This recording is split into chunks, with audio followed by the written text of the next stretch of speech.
रूस और यूक्रेन के बीच युद्ध शुरू हुए एक लंबा समय बीत गया है, लेकिन अभी तक इस युद्ध का कोई स्पष्ट परिणाम हमारे सामने नहीं आया है।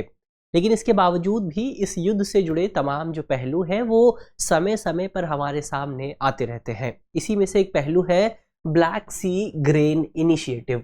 ये विषय चर्चा में हाल ही में इसलिए आ गया है क्योंकि रूस ने इस पूरे इनिशिएटिव पर अपनी सहमति देने से इनकार कर दिया है। अभी तक रूस ने अपनी सहमति नहीं दी है, तो जाहिर तौर पर इस विषय पर बात करना ज़रूरी हो जाता है, क्योंकि जानकारों का कहना है कि अगर रूस इस पूरे विषय पर अपनी सहमति नहीं देता है तो दुनिया भर में खाद्य सुरक्षा पर एक बड़ा सवाल या निशान पैदा हो सकता है। तो मेरा नाम है अक्षय और आपका स्वागत है दृष्टि IAS की इस नई वीडियो में। चलिए वीडियो की शुरुआत करते हैं और सबसे पहले वीडियो की रूपरेखा को समझ लेते हैं। तो वीडियो में सबसे पहले हमने न्यूज़ यानी कि खबर की बात की।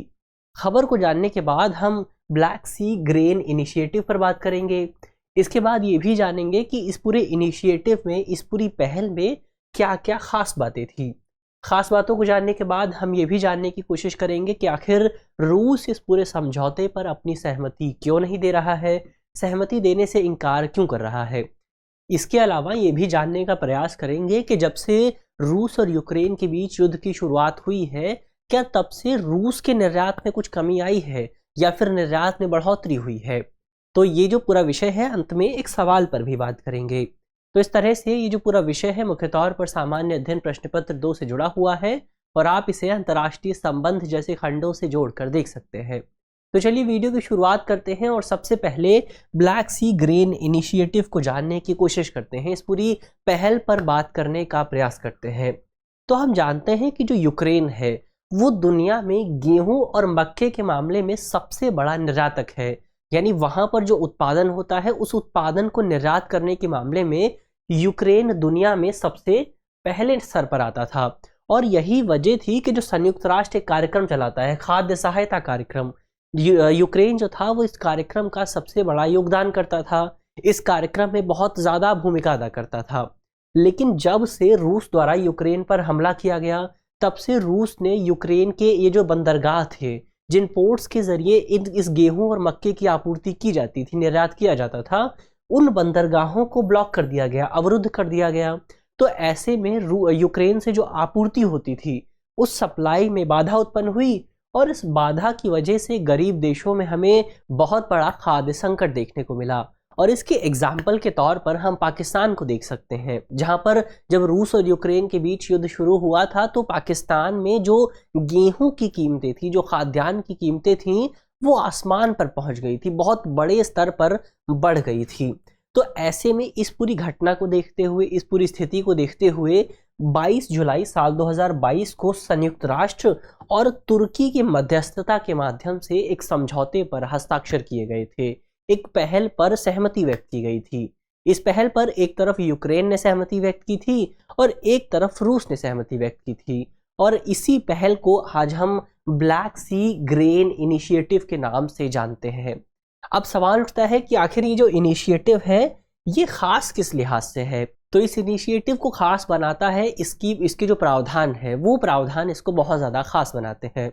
इसके प्रावधानों की बात करें तो इसमें सबसे पहले ये प्रावधान किया गया था कि जो रूस है वो निरीक्षण के बाद, जांच करने के बाद, जो यूक्रेन के 3 बंदरगाह हैं उन बंदरगाहों से अनाज के शिपमेंट की अनुमति देगा।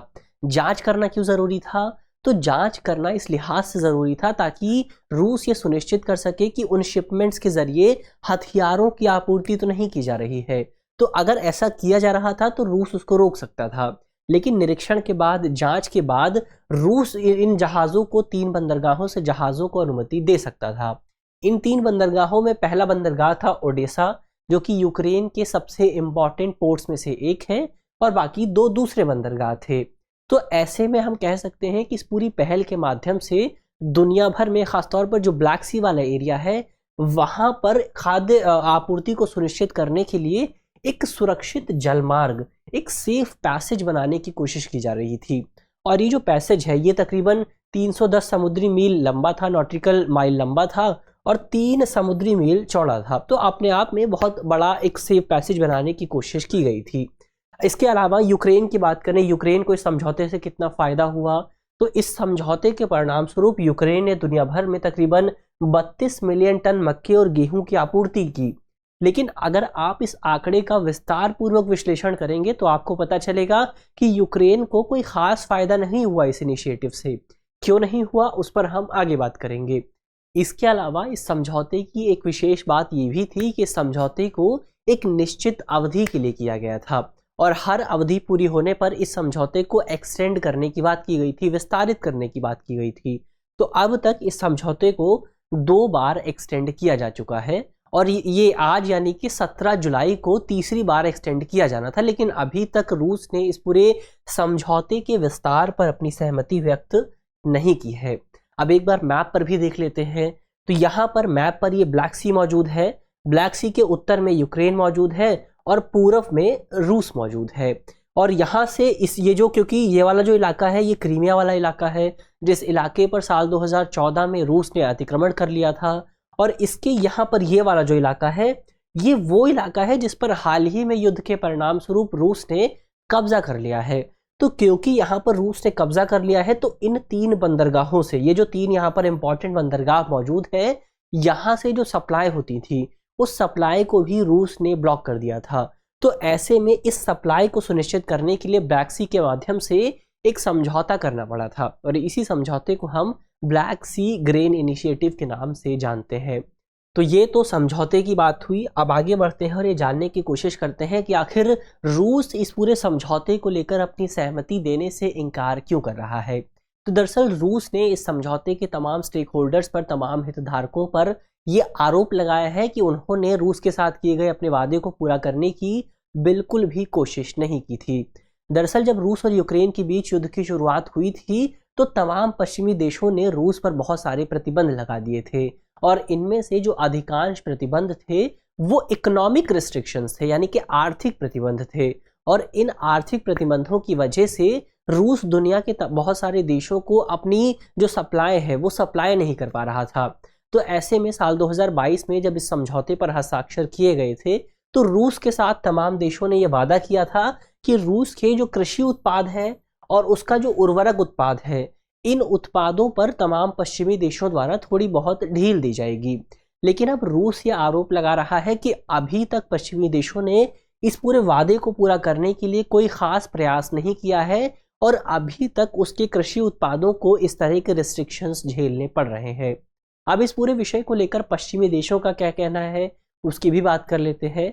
तो पश्चिमी देशों का कहना है कि रूस के उत्पादों पर प्रत्यक्ष तौर पर कोई रिस्ट्रिक्शन नहीं लगाया गया है, प्रत्यक्ष तौर पर कोई प्रतिबंध नहीं लगाया गया है। हालांकि ये ज़रूर कहा जा सकता है कि रूस का जो पेमेंट सिस्टम है उस पर प्रतिबंध लगाया गया है, वहाँ की जो बीमा प्रणाली है उस पर प्रतिबंध है, जो शिपिंग सिस्टम है उस पर प्रतिबंध है, साथ ही जो लॉजिस्टिक सिस्टम है उस पर भी कुछ प्रतिबंध लगाए गए हैं। और इन्हीं प्रतिबंधों की वजह से रूस बहुत बड़ी मात्रा में शिपमेंट भेजने में असमर्थ है और रूस की इकोनॉमी पर भी इसका प्रभाव देखने को मिल सकता है। तो ये तो पहला आरोप हुआ। इसके अलावा रूस ने यूक्रेन पर भी इस पूरे समझौते को लेकर एक आरोप लगाया है। दरअसल रूस का कहना है कि जब उसने यूक्रेन के साथ समझौता किया था तो समझौता इस आधार पर किया गया था कि यूक्रेन जो दुनिया में खाद्य आपूर्ति है उसमें कमी ना लाने के लिए लोगों को शिपमेंट देगा, यानी कि गरीब देशों को शिपमेंट दिया जाएगा, खाद्य प्रोग्राम को शिपमेंट दिया जाएगा। लेकिन अब रूस का आरोप ये है कि जो यूक्रेन ने शिपमेंट भेजे हैं, जो यूक्रेन ने निर्यात किया है, वो निर्यात अधिकांशतः दुनिया के जो अमीर देश हैं, खासतौर पर जो यूरोपियन कंट्रीज हैं, उन यूरोपियन कंट्रीज को किया गया है। तो इस आरोप के चलते रूस का कहना है कि वो अब जो यूक्रेन से शिपमेंट जाते हैं उन शिपमेंट्स को अपनी अनुमति नहीं देने वाला है। तो ये तो रूस के पक्ष की बात हुई।